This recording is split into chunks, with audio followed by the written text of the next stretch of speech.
all right. All right. What about you? I'm good. You're having like a career year in almost every category. Talk about like at one point you're starting, not starting, back to starting. Stick with it. Grab an interception first time in a couple of years. Like, what's this feeling like right now? You're delivering huge results. It's a great feeling, you know. Like I prepare for this. You know what I'm saying? I go in every week, every practice, fall camp, spring ball, all season, just trying to attack and just be better than what I was last year, be better than what I was last game, and just trying to just, you know, build on top of my standard every week. And it's just, you know, it's just that's what's been going on. Just I prepared, I worked hard, and it's just, you know, everything's just going my way right now, I guess you could say. You told us in April that one of your goals is to be more disruptive, and then we see that definitely last weekend. Just how did it feel to come through that interception and kind of just disrupt the plays you've been making in general throughout this year? Just speaking on that play, it was like honestly, I haven't been a part of a game that started off that crazy, you know, but it was a great opportunity. You know, they were in the red area, I got a pick, turnover on downs, and then went down and scored. It was just a great feeling, you know, to help my team win, and you know, just help my team succeed. So it was a beautiful feeling, and just we attack the ball every day at practice, so that's you know, a tip off the hat to my coaches, and it's been showing up in the games. So it's just we can put a heavy emphasis on attacking the football, and that's been one of my goals all year, just attacking the football more than I've done in the past, and you know, it's been showing up. Steve, what's the tattoo, the dedication, hard work plus patience?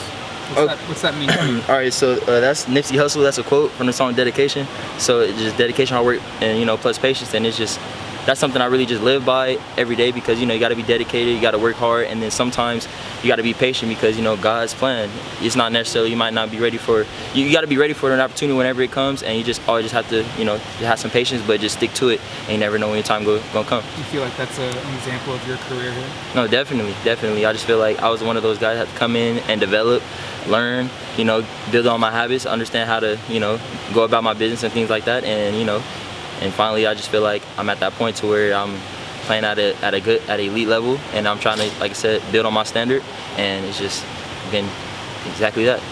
Heard someone call you Coach Steve earlier this week. How do you feel like you're kind of stepping into your role this year? You know, being that veteran in the back end and just kind of helping make sure that group comes ready. So I have a unique ability. I feel like it's unique, where I'm able to communicate really well, like extremely well. I'm able to take things from the meeting room to the field extremely well, and I spread that to my teammates. Like I stand on the sideline, whether it be the 2s or 3s going on, I'm watching those guys reps, and I'm making sure that they're doing whatever they have to do to succeed, make sure they're upholding the standard, running the plays properly. So like on the field, I can see a correction that needs to be made long before we actually go watch it on film, and I just feel like they notice that, because I'm always talking, I'm always communicating to the young guys, to the guys in my room, and they feel that, so they call me Coach Steve.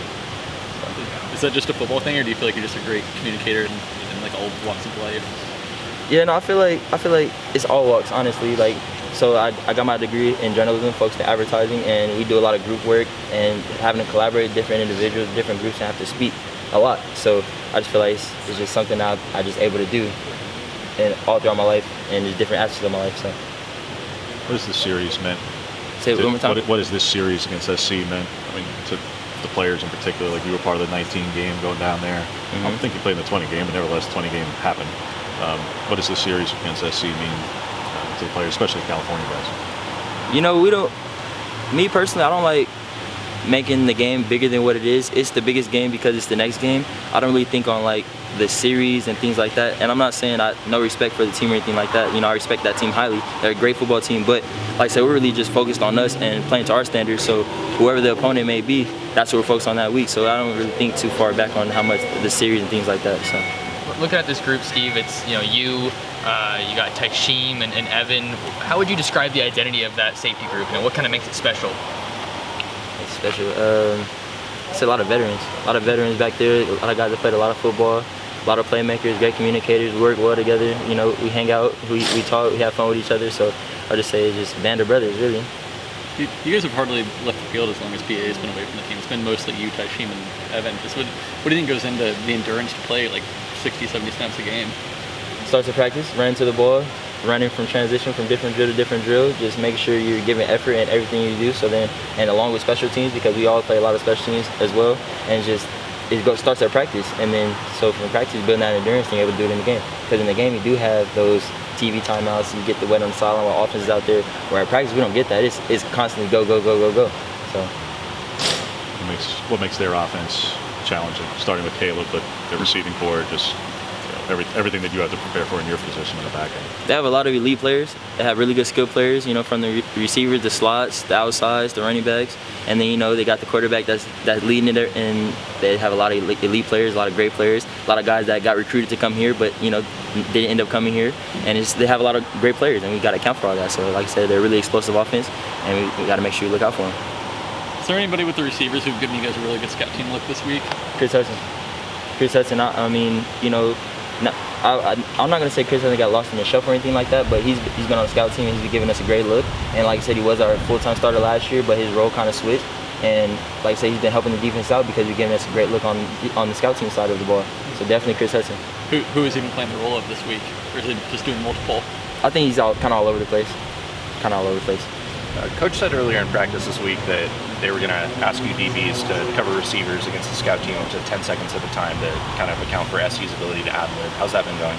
It's been going great. They've been giving us a great look. My guy Brock, he's getting scrambling like crazy. All like I said, Chris Hudson, Poochie, you call him Poochie. Guys out there just scrambling around, running all over the field, and we got to make sure we scramble in plastic because that's what they do. Jamal was telling us just how important Jeffrey is, and pre-snap and knowing that the scout and knowing what's going to come. Can you just speak to just what his role has been to get you guys all lined up and his leadership there? Yeah, he's really the captain, the general of the defense. I mean, I communicate a lot, but this guy communicates a lot more than I do. You understand what I'm saying? And I'm a roommate with him, and he knows everything that's going on. He's elite with his communication. He's elite with his keys, his nuggets that he sees the offense doing. He's elite with talking with the front, the linebackers, and the back end on what's going to happen before it happens, and then we communicate it and we get things going. So I love that guy. He's my roommate. We have a lot of film sessions outside of here, and great relationship, and I love what he's doing, and I'm glad to see him thriving. Jamal talked about the film. How much film do you guys watch together? How much does he watch each week? No, we watch all the games. We scout the teams as if we're coaches, and we're seeing what they do well, what their players are like. Then we talk the different situations: first, second down, third down. Got to have a situations. In the fringe coming out. We talk about all these different scenarios amongst each other, not without our coach, because like I said, we're the ones playing at the end of the day. So we got to be elite, and we have aspirations to play in the NFL. So we got to do all these film sessions at an elite level as if we're NFL players, because that's what we strive to be. So. Do you have any aspirations whenever your career is done playing, coaching? So many people ask me that all the time. I really don't have an answer for you right this second. Coach Lanning always says, "Hey, when you're ready, this is a spot for you." But so like I said, I don't know right this second. I wouldn't mind it. But like I said, I don't know right this second. Steve, you got to play with some really good safeties during your time here. Vaughn and Barone. What did you kind of take from their game that is valuable to you and trying to apply it to now? So thinking about Javon, he was really intelligent and he was very disruptive as far as attacking the football. So those are two things I really try to take from him. And then Verone, his communication ability and then his ball hawk ability as well. Verone was really intelligent, and just with the pre-snap communication, post-snap, the way he watches film, the way he communicates in the meeting, I just take that from his game as well. And then also Jordan Happel, we're out at practice. Jordan Happel is elite with his communication, and at the time I wasn't as elite, but I took from him and put that in my back pocket as well, and it just cultivated from a lot of different guys. Thanks, Steve. Yep, thank you. Thanks, Steve.